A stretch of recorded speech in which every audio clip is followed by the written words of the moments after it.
ফের বিতর্ক রাজ্যের কারামন্ত্রী অখিল গিরির মন্তব্যে। এবার মুখ্যমন্ত্রী তথা তৃণমূল নেত্রী মমতা বন্দ্যোপাধ্যায়ের সঙ্গে মহাত্মা গান্ধীর যোগসূত্র খুঁজে পেলেন রামনগরের বিধায়ক অখিল গিরি। বৃহস্পতিবার বিকেলে রামনগর বাজারে আগামী 21শে জুলাই শহীদ দিবস কর্মসূচি প্রস্তুতি উপলক্ষে একটি পথসভা আয়োজন করে তৃণমূল নেতৃত্ব।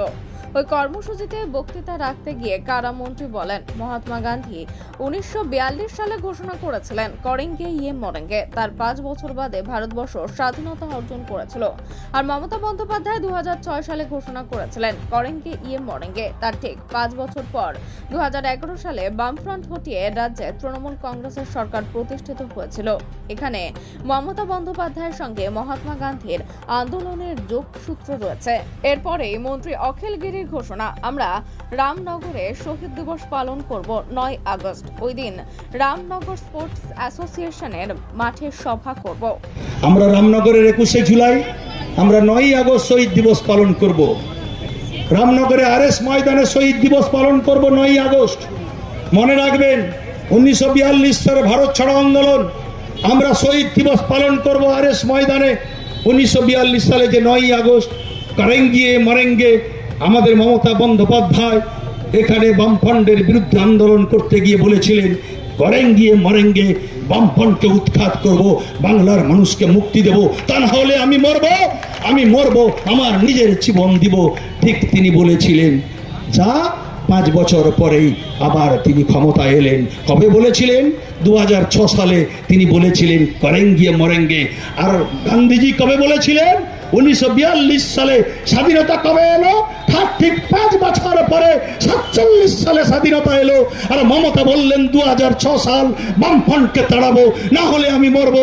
ঠিক 5 বছর পরে 11 সালে বামফ্রন্টের ক্ষমতাচ্যুত হলো, আবার তৃণমূল কংগ্রেস ক্ষমতা এলো। মমতা ব্যানার্জির সাথে গান্ধীজির আন্দোলনের একটা যোগসূত্র আছে। এদিন কারামন্ত্রীর বক্তব্যে নিন্দা প্রকাশ করেছে গেরুয়া শিবির। বিজেপির রাজ্য কমিটির অন্যতম সদস্য বলেন, তৃণমূলের নেতা মন্ত্রীরা ভারতবর্ষের ইতিহাস কিংবা সংস্কৃতির কিছুই জানেন না। মুখ্যমন্ত্রী ছোট বাচ্চার ওজন কত হয় জানেন না, তার নেতারাও জানবেন কি করে? ওই আন্দোলন হয়েছিল দেশ রক্ষার আন্দোলন, এখন আন্দোলন হচ্ছে লুটের রাজনীতির আন্দোলন। তৈল মর্দন করে নিজের মন্ত্রিত্ব টিকিয়ে রাখার জন্য কারামন্ত্রী যা বলেছেন তাতে রাজ্যের মুখ্যমন্ত্রী কিংবা মহাত্মা গান্ধী দুজনেরই সম্মান ভুলুণ্ঠিত হয়েছে। আজকে রামনগরে একটি তৃণমূলের সভা ছিল, যে সভা আগামী 21শে জুলাইকে নিয়ে প্রস্তুতি কিছু সভা ছিল। সেখানে রাজ্যের কারামন্ত্রী অখিল গিরি মন্তব্য করেন, 21শে জুলাই তৃণমূলের শহীদ দিবসের সাথে 1942 সালের ভারত ছাড়ো আন্দোলনের তুলনা করলেন কারামন্ত্রী। কি বলবেন?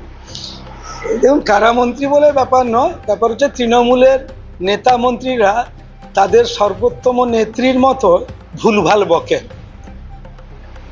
দেশের স্বাধীনতা আন্দোলনে ভারত ছাড়ো আন্দোলন যেটা ছিল, সেটা বিদেশি শাসকের বিরুদ্ধে দেশের একত্রিতকরণ এবং সেখানে সমগ্র দেশের স্বাধীনতা সংগ্রামীরা তারা তাদের কৃচ্ছ সাধন করে তাদের জীবন বলিদান দিয়ে দেশ স্বাধীনের জন্য গান্ধীর নেতৃত্বে আন্দোলনে ব্রতী হয়েছিল। আর একটি আঞ্চলিক দল তৃণমূল, সে মানুষের রক্ত শোষণ করে কোটি কোটি টাকা দুর্নীতি করে ধান্দাবাজি করছে, আর নিজেদেরকে বিপ্লবী আর মহাপুরুষের সঙ্গে তুলনা করছে। স্বভাবতই তার নেত্রীরও মস্তিষ্কের বিকৃতি ঘটেছে। ছোট ছেলের ওজন নাকি 1500 কেজি হয়। হ্যাঁ, তো এইরকম উল্টোপাল্টা বকছে। আর তার নেতারও মস্তিষ্কের বিকৃতি ঘটেছে, তাই তিনি আলতু ফালতু বকছেন। সেটা স্বাধীনতা আন্দোলন ছিল, আর এটা লুটেলের আন্দোলন, ধান্দাবাজির আন্দোলন আর চিটিংবাজির আন্দোলন। পশ্চিমবঙ্গে বাঙালিদের রক্ত চুষে খাওয়ার জন্য তৃণমূলের এটা আন্দোলন।